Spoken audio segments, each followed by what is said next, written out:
Pekerjaan Roh Kudus dalam kelahiran baru. Kelahiran baru adalah inti dari keselamatan Kristen. Tanpa kelahiran baru, seseorang tidak mungkin mengenal Allah dengan benar atau hidup berkenan kepadanya. Alkitab dengan tegas mengajarkan bahwa kelahiran baru bukan hasil keputusan manusia semata, bukan pula karena usaha moral atau religius, melainkan pekerjaan Roh Kudus yang berdaulat. Memahami peran Roh Kudus dalam kelahiran baru menolong kita melihat betapa dalamnya anugerah Allah atas hidup orang berdosa. Yesus sendiri menyatakan bahwa kelahiran baru adalah syarat mutlak untuk masuk ke dalam kerajaan Allah. Yohanes 3 ayat 3 berkata, Yesus menjawab, katanya, Aku berkata kepadamu, sesungguhnya jika seorang tidak dilahirkan kembali, ia tidak dapat melihat kerajaan Allah. Kata-kata ini menunjukkan bahwa perubahan lahiriah saja tidak cukup. Manusia membutuhkan perubahan dari dalam, yaitu kelahiran kembali. Yesus kemudian menjelaskan bahwa kelahiran baru adalah karya Roh Kudus, bukan karya manusia. Yohanes 3 ayat 5 dan 6 berkata, Yesus menjawab, Aku berkata kepadamu, sesungguhnya jika seorang tidak dilahirkan dari air dan roh, ia tidak dapat masuk ke dalam kerajaan Allah. Apa yang dilahirkan dari daging adalah daging, dan apa yang dilahirkan dari roh adalah roh. Manusia yang lahir secara jasmani hanya menghasilkan kehidupan jasmani.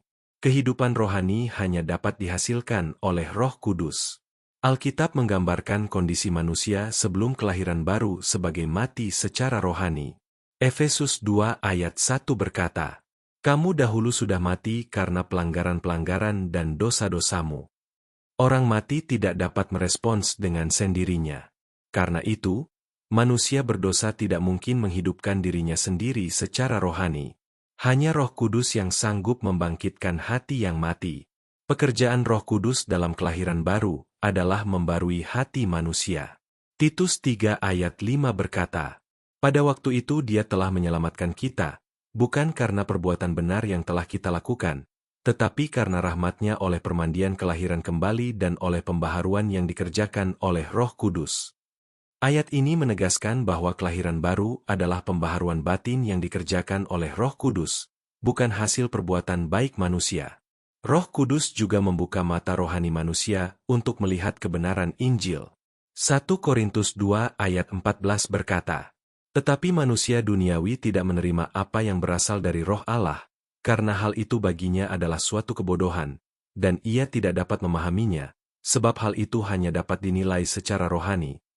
Tanpa pekerjaan Roh Kudus, Injil hanya akan terdengar sebagai kata-kata biasa. Roh Kuduslah yang menerangi akal dan hati sehingga manusia dapat percaya. Selain melahirkan kembali, Roh Kudus juga memeteraikan orang percaya sebagai milik Allah.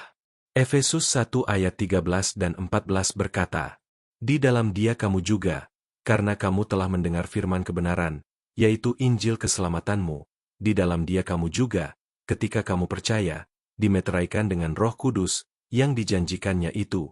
Dan Roh Kudus itu adalah jaminan bagian kita sampai kita memperoleh seluruhnya, yaitu penebusan yang menjadikan kita milik Allah, untuk memuji kemuliaan-Nya. Kelahiran baru bukan pengalaman sesaat, tetapi awal dari hidup baru yang dijamin dan dipelihara oleh Roh Kudus. Kelahiran baru yang sejati selalu menghasilkan perubahan hidup. 2 Korintus 5 ayat 17 berkata, Jadi siapa yang ada di dalam Kristus, ia adalah ciptaan baru, yang lama sudah berlalu, sesungguhnya yang baru sudah datang. Roh Kudus tidak hanya memberi hidup baru, tetapi juga membentuk orang percaya untuk bertumbuh dalam kekudusan dan ketaatan. Renungan ini mengingatkan kita bahwa keselamatan adalah karya Allah dari awal sampai akhir. Tidak ada ruang untuk kesombongan rohani. Kelahiran baru adalah bukti kasih karunia Allah yang bekerja melalui Roh Kudus di dalam hati manusia. Karena itu, respons yang benar dari orang percaya adalah hidup dalam kerendahan hati, syukur, dan ketaatan. Mari berdoa. Bapa yang penuh kasih, kami bersyukur karena Engkau telah mengaruniakan Roh Kudus yang melahirkan kami kembali kepada hidup yang baru. Kami mengakui bahwa tanpa karya Roh Kudus, kami tidak mungkin mengenal kebenaran dan percaya kepada Kristus. Teruslah perbarui hati kami, pimpin hidup kami, dan bentuk kami agar semakin serupa dengan kehendak-Mu. Di dalam nama Tuhan Yesus kami berdoa. Amin. Terima kasih sudah mendengarkan renungan ini. Dukung channel ini dengan like, subscribe, dan share agar semakin banyak orang diberkati oleh firman Tuhan. Tuhan memberkati.